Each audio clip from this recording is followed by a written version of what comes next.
It's not a bad looking jelly mould, I suppose. Yes folks, your eyes do not deceive you. This is not a bad dream. This is really happening. We are looking at a brand new Tesla Model Y. Or Y at all. It drives itself. Stay tuned. This is not so much about the car itself in terms of driving, it's more really an in-depth look at the technologies involved in the self-driving aspect.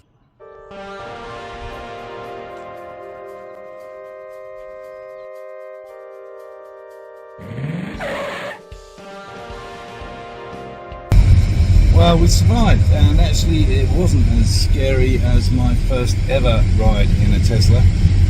Because that was owned by a, how shall I put it, an elderly lady, and when she put her foot down, that was quite terrifying. Yeah, all in all, I prefer the Tesla driving itself and or my buddy. Yes. So, let's have a look around the car, and then let's go for a drive. I'm not sure who's driving, but we'll find out, I guess. Alright, so you get your own private petrol pump. Right. So this is the Tesla charger. Right. 60 amp. Right. So I can get like 44 miles an hour on a charge. So if I plug it in for 3-4 hours, I get a full charge. Wow. And essentially, and you can also just plug into the wall plug. There's a the car comes with just a regular wall plug. Okay. You can just plug it in overnight and it'll get a full charge. But this is more efficient, right? Yeah. I mean, this is a quicker charge, obviously. So. Let's handle this here, and then you just. Oh, the car's not on. Doesn't know that I'm here. You need your phone. No. So the car's on. Okay. It'll pop up, and I can plug that in, and it kind of locks it in place. There's a little button right here to unlock and lock the plug. So for a full charge, it's how long? It's like 4 hours. And that, because you don't want to run it. You don't want to run the car under 30 to 20%. okay. To keep the battery life. Uh-huh. And you don't want to charge it over. You don't want to charge it over 100% or over 80%, because 80% is like 80 and 30 is where the battery life is. That's the sweet spot. Yeah. Okay. So you'd only charge it over 80% if you were going to go on like a road trip. Right. Charge it up and then run it down. But typically you want to keep it. That's what it looks like with the windmill. So yeah, it comes with these little plastic rim covers. Yeah. Not a fan. They make a lot of noise. They kind of pop off sometimes. Yeah, right. That's the So I problem with ripped all them that. off and then just got a cheap Amazon kit. There's a lot of aftermarket stuff that Amazon has, different companies. Yeah. I mean, they're nice wheels. Why would you cover them up, right? Yeah, right. Yeah. Stupid. Yeah, they look like a windmill that a kid has, right? On a stick. Put them on a stick in the garden. Right then, what's under here? I know it's not going to be a nice V8. No. It's the frunk. The frunk. And Tesla has different things you can buy for there. I bought the cooler. That makes sense. So, you can take it out, drink storage, stuff like that, food. You got a long day ahead of you, you can just keep stuff full. And then on the back, you've got A regular kind of hatchback, right? hatch. And then, of course, I bought these aftermarket too, these liners, and the liners on the seats there. What's cool about this car is that when you make the seats fold down, the front seats move out of the way, so you don't have to have the hassle of shifting them first. And then they shift right back, so you can get in and drive. And everything's electric. Yeah. And then under here is storage. There's a cover for the hatch and all that stuff, and then extra stuff in there. Yeah. That you want to store. Yeah, I mean, you could get at least, 3-4 dead bodies in there? Yeah, easily. Yeah. Is when you, let's say you're in a garage, because it goes pretty high. If you stop it, you can hold it down and it'll set the height of this, so you won't hit your garage door and dent everything. So you can kind of control that as well. The front is still open. There we go.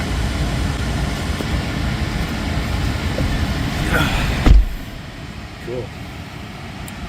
So this is the one thing actually with, I mean, not just this car, normal modern cars with the screen.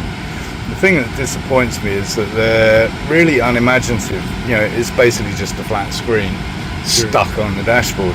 And it'd be really cool if you had it kind of, you know, integrated in here or something. But so that's not just a Tesla thing. Yeah, I mean, the ones that have done a really good job with that, electrical vehicle-wise, is the Lucid. So the Lucid vehicles, it's completely integrated. The whole panel's integrated into here. So Tesla's kind of, you know, they're kind of the budget version of electrical. Right, so Lucid are luxury, Lucid are luxury vehicles. And they're here in Arizona. Yeah, the manufacturing plant. Yeah, my only experience so far of an electric vehicle was a Rivian. Yeah. They're also American made. Yeah, all these great electric cars are American made, fortunately. Yeah. It's great. Cool. Yeah, no tariffs, obviously. Yeah. So what is good about this, though, is you can control everything in the car. There's no buttons anywhere. There's no extras. Between the steering wheel panel and your options here and the controls on the board, you can pretty much do everything. Integrated microphone, so like if I hit this button once, navigate to Whole Foods, and it's gonna pull it up.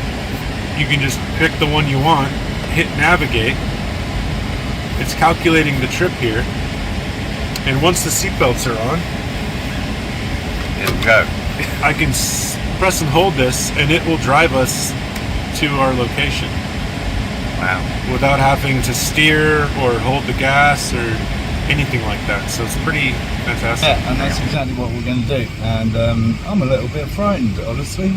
So what else we got on this screen? So there's all kinds of stuff, right? Yeah, so if you hit this car button here, you've got all your different controls for everything. And it's all right through this panel. The basic controls here are all the things that you would normally do when you're driving a car. The child lock, fold the mirrors, window lock, your glove box, you could open it with that. You know, the lights auto, obviously I like to automate everything. I don't want to have to control anything. That's kind of why I bought this car. Sure, but if you want to turn them on when it's light, you absolutely. can if you want to. Yeah, absolutely. And then also you've got your mirror controls, your steering, to adjust the steering wheel. Sentry mode, when you park the car, Sentry mode turns on, so if anyone gets close to your vehicle, it films them, which is a great feature, especially if vandalism, especially lately. Yes. The current political stuff, you know. Yeah. And then also just like, you know, a shopping cart rolls into your car or someone backs into you, you've got a record of it, so it's really nice. And it actually records and keeps that. Yeah. It stores it in the car. Inside the glove box, there's a little port for a USB, and so you can put any USB you want in there. Do you have to turn this on, or is you can set it to locations? So, like when I have my car at home, it's not on. I set it to not be on. Right. But when I go anywhere else and park the car, it turns on. Yeah. Cool. Yeah. There's car wash mode. It just goes through the checklist, make sure everything's closed, you know, so no water gets in the vehicle, messes with anything. The screen brightness, stuff like that. So these are like how the car controls. I put it in chill mode because I'm chill. But you know, you can go into standard, and I think too there's a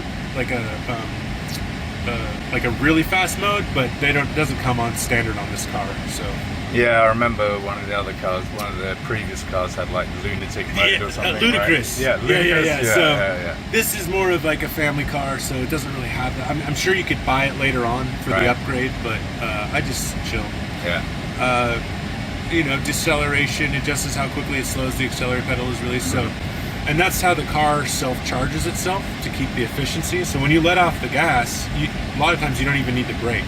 Right. The car will actually start charging itself and stop the car for you, which is really cool. Yeah, well that's old Formula One technology. Yep. And then, you know, steering weight, all those kind of settings. Auto shift, which is amazing. When I go to pull out of a parking lot or out of a certain zone, it can tell like if something's behind me or close to me. And so it'll automatically shift into drive or reverse depending on how I turn the wheel and hit the brake. So I don't actually have to most of the time, you don't have to shift. And this is usually how you shift to drive or reverse. You shift right here. Okay. But a lot of times, it'll just know by how you're turning the wheel and braking which direction you're going in. Wow. It's pretty cool. You know, all the standard stuff. Right. Control your charging. So like I tell, let's say you have like a special APS plan or energy plan. You can tell it to only charge in that window where electricity is cheaper. So you can actually end up saving even more money that way. Yeah. And you can tell what time, you know. So, and then you set the max charge. So I have it set to 80, which is the recommended to keep the battery life long. And then at this location, it knows because there's Wi-Fi in the Tesla charger too. So that I've installed. So it knows at this location we're going to use max amperage to charge the vehicle. Pretty cool. You can open the charging port. It tells you how much you pay at your last charging station. So like if you go to a actually paid Tesla station, it'll tell you how much it was. So to fill up this tank, right, it was, you know, almost $20. Yeah. Which a gas station it would have been twice that at least, easily. Yeah. And then there's, you know, keep accessory power on. So like if you're charging your phone or something and you're just running errands, you can hit that and it'll keep charging your phone or whatever you've got plugged in. Gotcha. So it's pretty cool. Autopilot. Yeah, the scary bit. Yeah. So full self-driving. Supervised. Yep. Yeah, they don't have it fully automated yet. Legally, they can't do that, but they legally can do it if you're in behind the wheel. So you can still do the full self-driving. And that we were talking the other day, and that's potentially about to change, right?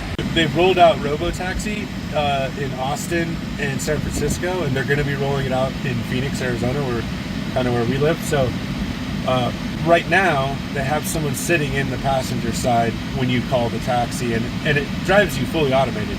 But eventually, they're going to have enough data, and they'll have gone through enough tests where, you know, the states will allow them to be fully automated without anyone in them. So right, you could just call a car, get in the back seat, tell it where you want to go. But why? No drivers. Why is it okay for them to be sitting in the passenger seat, not the driver's seat? That doesn't make sense. Well, because they have the permit to do that. Okay. And they're essentially, when they're first testing it out, they still need someone inside the car in case something happens to protect the rider. You know, there's a whole bunch of legal stuff. Right. Yeah. But eventually, there won't be anyone in the car. You just go through the Tesla app and call a car. Yeah. And what's crazy too is these cars are all software, right? So when the new update comes out, it just rolls out to all the cars, the old ones, the new ones, whatever, and all those cars can be on that network. Yeah. So essentially, you're going to have all these cheaper taxis with no one in them running around. So there's going to be a huge displacement of like the Uber and Lyft drivers and taxis. Like, absolutely. Over time, you won't have any drivers. It'll all be automated vehicles. Yeah. In my opinion. Well, no, I think you're right, and it kind of makes sense because you're saving the whole cost of employing someone or paying someone to do the driving. Yeah. From what the numbers showed is that there's about 10,000 cars in Phoenix, Arizona that are running Lyft and Uber. Wow. And so Tesla, they can produce a car every 15 minutes. So they'll be able to scale up, put 10,000 cars into that market and just completely destroy Lyft, Uber, taxis. So all those jobs are going to be displaced. So it's going to be a big deal. Things are... Well, it's payback time because they destroyed it for the taxi drivers, right? Yeah. So everyone gets it. Okay, so under service we've got the regular kind of tyre pressures, time due for the service. You've got the full owner's manual on here, which is amazing. What's camera visibility? Okay. So that looks like a warning that popped up. I think I was just getting lens flares and it said, you need to clean your camera, but actually it was just a lens flare from the direct sunlight hitting it. Right, gotcha. Yeah. So you can clear that. Yeah. Finger. Yeah. Software, that's to get your updates. Yeah, so in here it'll tell you the version of the software and all the premium stuff that you bought. Like I bought the cellular service, so I can like stream Netflix if I wanted to, sitting somewhere, or have full connectivity basically online. And then also it tells you the version, you know, the software versions of the car, the self-driving version, which is separate, obviously. And then also how you prefer your updates. There isn't really a difference between these. I think it's more placebo. But, you know, I want to get the newest ones when I can. So even if there is a chance that gives me the newest software, I want it. You know? Of course, yeah. Yeah. And then there's regular navigation. Oh, right. Okay, use HOV. Yeah, in Arizona, if you're an electric vehicle, you're allowed to use HOV, even if there's just one person in the car. Oh, really? So, cool. I don't know how long that's going to last, but I think it's still going. I could be wrong. Speed cameras, all tolls. Yeah. Yeah. Okay, that's, what's Wi-Fi? So you've got Wi-Fi in the car? Yeah, well, I've connected to my Wi-Fi. So this is so updates and things like that, or when you're parked somewhere, if you're connecting to Wi-Fi, it just, you know, makes it faster. Uh-huh. Yep. And then Bluetooth, obviously, for your phone. Yeah. And then there's upgrades too that, like, if I didn't have the service, like when I got the car, I didn't pay for full self-driving because it's a lease. And it's actually cheaper just to pay the monthly fee for full self-driving, which is $99, instead of paying $8,000 right up front. Mm-hmm. You know, I did the math, and if I would have, because I'm only going to return this car after 3 years. If I would have paid the $8,000, it would come out to $220 a month. Gotcha. Over 3 years. That's where I can just pay the $99 for full self-driving and, you know, save myself some money. So, but this is where you would purchase stuff like that in the app. Gotcha. Yeah. Display settings. I like dark mode. It's easier on the eyes, so I just keep it there. Yeah, it's less distracting. Yeah, and then in here you've got like karaoke, you know, sing songs, doing karaoke and stuff. In here's all the apps that they've added so far. I'm sure they're going to add more and more. Wow. Eventually you'll be able to put apps that you want on there, especially when it's fully automated. Yeah. Because then there won't be an issue of you watching a show while you drive, because you won't be driving, you know. Right. But for now, you can't watch a show and drive. You have to be parked. Apps. There's even an arcade in here. You can play games in here. Yeah. There's you can connect controllers via Bluetooth and play video games, which is crazy. What's this? So you got a dash cam? Because we were talking about this for filming today, but you can't. Oops, where's it gone? There. So I can jump between the events. Like earlier, you know, people walked by my car. It's going to show them. Oh, her bag touched my car. Good thing it wasn't a pair of keys. Right. So don't need to see that. Yeah. Nice. But that's doing that in the Sentry mode, right? Yeah, it's automatically doing that when someone gets close to the vehicle. But yeah, so you can. But you can't use it when you're driving along just to take video of you driving. No, there has to be an event that happens. So if I slam on the brakes, it'll record and it'll catch up the 30 seconds before, a couple minutes before. You know, it's showing movements around the vehicle, which is great too. Every car should have a dash cam, in my opinion, just from accidents and people litigating and all that stuff, you know. And it's got the back as well. Yeah, there's 8 cameras on this car. And the right, the left pillar. Wow. Yep. Pretty neat. And then it's got the current cameras. You know, you can do current mode. Just showing what's around the vehicle. That was to clean the camera off. Alright, well, we're going to go get some lunch, and I'm not sure who's driving. I think the car is. No one's driving. No one's driving. Oh my god. Alright, here we go. Okay, this vehicle is going to get us out of the driveway without any human assistance.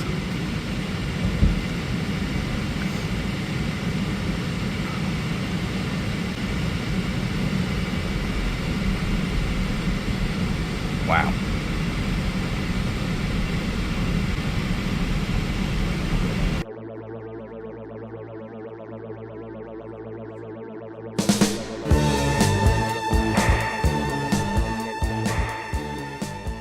So is this going to take us all the way to lunch without any real need of input from you? Yeah, it shouldn't have to do anything as long as I keep my eyes forward and I'm paying attention. So like if I look away, it'll like start beeping and it'll shut off. Oh really? Eventually. It knows where you're looking? Yeah, so there's a camera up here. Gotcha. And it kind of tracks your eyes. So as long as I'm looking forward, should be okay. You know, and there's still little bugs, like you notice it just braked back there for no reason. I did, yeah. And probably something with the shadow of that tree back there. You just couldn't work it out. The ground was, it thought maybe there was an object there. Okay. But most of the time it's pretty seamless. I've only had to disengage it myself a couple times since I got the car. So. Yeah, you said when you went to pick it up there was a situation on the interstate where a guy was filtering in and it Yeah, I had a guy merging left and a guy right next to me on the right. So he was coming in from the left and I was in the middle lane. And so it couldn't decide whether to speed up or slow down. It just kept going and we would have collided. So I just decided to slam on the brakes and let him pass me. Yeah. So, and I guess that's the problem, is that trying to anticipate what humans are going to do. Yeah. And that's the problem. Like, if he was in the same car as me, it probably wouldn't have happened, right? No.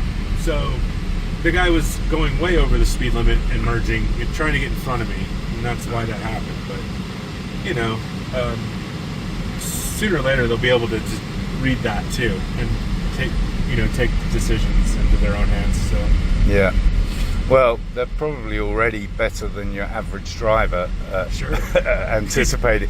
I mean, people are such poor judges of speed, and right. you know, when you're closing on them and they pull out, and just the situational awareness too. You know, just this has 8 eyeballs on it, looking all around. So like, you know, people typically only see their front half, or if they're checking their reviews. Yeah. Yeah, that's if they're not checking their phone. Yeah, quite. And I think too, like, you know, let's say you're getting old and driving it, it's recommended not to drive. Well, a car like this is gonna still give you the mobility to go around and do stuff. You know. Yeah. In terms of practical transport, they are brilliant. Yeah. In terms of fun, not so much, but at the same time, you know, it's extraordinarily quick, right? Oh yeah, I mean, I have it in chill mode. If I put it on standard, it's I think this car is, like that would never happen in this car. No.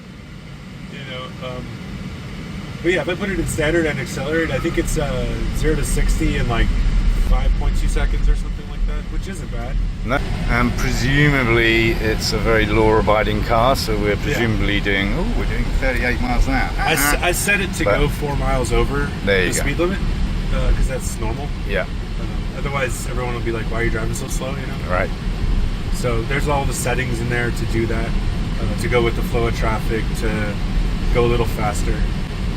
Okay. Yeah. So if everyone here was doing like 45, it might step it up a bit. Speed up to 45, yeah. Yeah, which is actually safe, right? Yeah, it's actually safer that way. This is like, hands down, the coolest thing I've ever driven or been driven in. Yeah, well, it's amazing, honestly. Driving around town is not much fun anyway. Right? So this just takes all the aggravation out of it. Yeah. And I still, you know, I like this. It's fun to do this, but sometimes I feel like driving too. So I'll just take over or I'll just drive. And you don't need to press anything. You just literally hit the pedal and grab the wheel. If I tap the brake, it'll disengage, or if I turn the wheel, it'll disengage. Yeah. So it'll actually find a parking space for us too, which is pretty cool. Well, it did that the other night when we were at the pub. But I'd saved you one right outside the pub and it didn't know that. Right, it found the closest one to the, you know, wherever. Sometimes it doesn't. It'll just pull you up in front of the place. Okay. Because it can't really differentiate yet, I don't think, what you're trying to do. You know, if it's just a car picking someone up, you want it to pull in front of the place. But if you're going somewhere to park, you'd want it to find a parking space. But I think part of that is just, you know, the maps and all that stuff. They don't have everything. They just have the roads, you know. Yeah, there's a lot of that for sure. So this will be interesting. We're about to take a left turn. Yeah. We're now in the suicide lane, and it's gathered that there's nothing coming and it's safe to turn.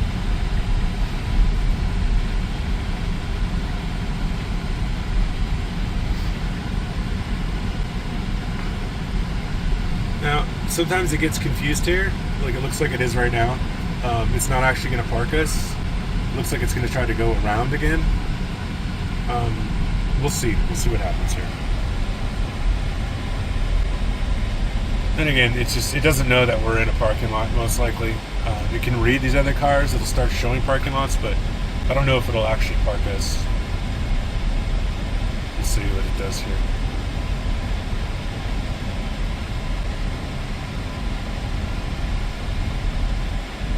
So I can just about hear that it's indicating. Does it indicate when it goes round roundabouts or not? Oh yeah. Yeah. Wow. That's Yeah, it does. Roundabout's fine. It looks like it's going to drop us off and not park us. Right, so we're just pulling up at the curb. So it's just going to pull up right here. Yeah. But what I can do is, if I go back into just regular drive, close that. Now, if it finds me a spot, see how it's showing these parking spots? Yeah. I can just hit the spot here and tell it to park us. It's going to try to back in. I think that's its preferred parking method. Yeah, it did that the other night, didn't it? Yeah. You got to think too, like if you're old and you can't see or move well, this is pretty helpful too, because you're going to park perfectly, you know. It's going to find the angle for you and get you right in there. As we all know from my photo album, people are not good at parking around here. Yeah, it's actually easier to reverse park because you've got more control over how the car moves. Yeah, because you've effectively got rear wheel steering at that point. Yeah. So yeah, we did it. Brilliant. I can use the navigate here at map. I can just put in where we want to go.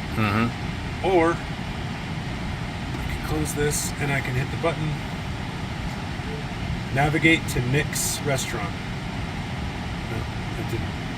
There we go. No, it worked anyway. Yeah. So, yep. It's going to do that.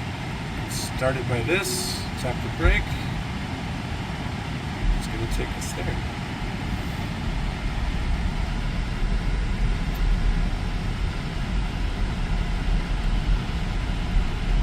Yeah, this is actually quite astonishing. So this car just coming out right here?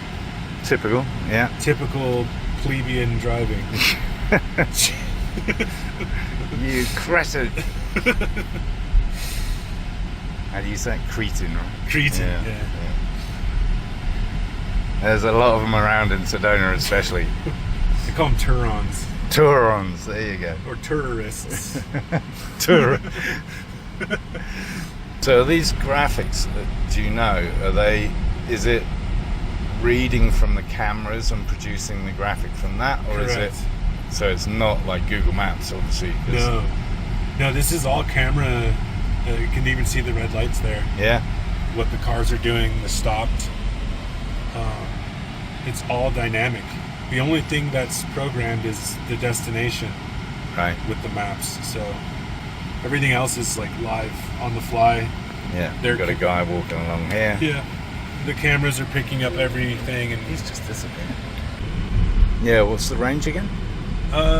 In a perfect world, I think it's 354 or and is 346 or something like that. Is that if it's fully like 100% yeah, charged? 100%. Okay. Well, that's not bad. I mean, that's the same as any regular car, right? Pretty much. I don't drive that much, you know. I'm just going around town. So for me, I just, you know, I maybe use 20 to 30 miles a day. So up top left here, we got hurry. What does that mean? So that's the type of driving mode that it's in. You can actually go in here and in Autopilot, there's this different profiles you can pick from. So hurry is going to be a little more aggressive. It's going to pass cars, stuff like that. Standard's going to be a little more just like, if we need to pass, we'll pass. And then chill will just hug the right lane forever, pretty much. Yeah. And there's the offset for like cars around you. Gotcha. Yeah. And then you can choose your miles over. So I did +4. And then this is pretty nice too. When it sees a green light, the car will actually ping at you if you're driving. So if you're like looking away or something, it tells you, hey, it's time to go. Okay. So that's pretty cool. And then also it'll stop the car. It'll start braking if someone slams on their brakes when you're driving too.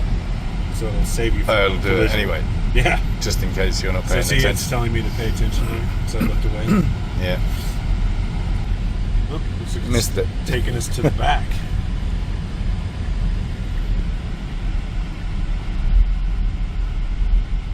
There you go. And it's taking us into Giant. Reverse. Okay. Perhaps it wants some gas after all. I don't think so. I think it just, yeah. Sometimes it misses the mark, but we'll just update it and it won't.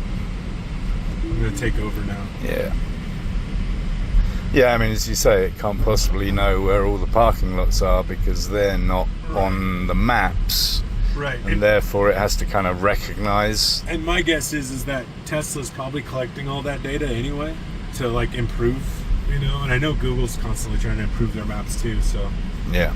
Eventually, we'll have all that too.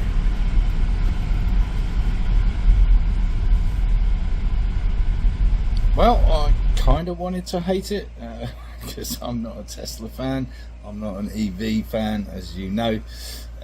But environmental stuff out the way to one side for the moment. The car itself, in terms of the driving ability, is quite phenomenal actually. Quite remarkable. All round, very impressive vehicle, and not a lot of money apparently. They're under 50k. They're kind of right there with all the equivalents. So well done to Mr. Musk and his team. Yeah, very impressive. The technology, the self-driving capability, very, very clever. And let's face it, apart from anyone watching this channel, obviously, most people don't particularly enjoy driving. It's just a necessary evil to get from A to B, and that's why they're not very good at it. And honestly, if the road is full of more of these vehicles, then that'll be better for all of us, I think. Maybe. Well, that was altogether different and interesting for sure. Yeah, so if you thought it was any good, give it the thumbs up, subscribe down here if you haven't already. Plenty more car reviews on this channel, and of course encourage others to watch my lunacy.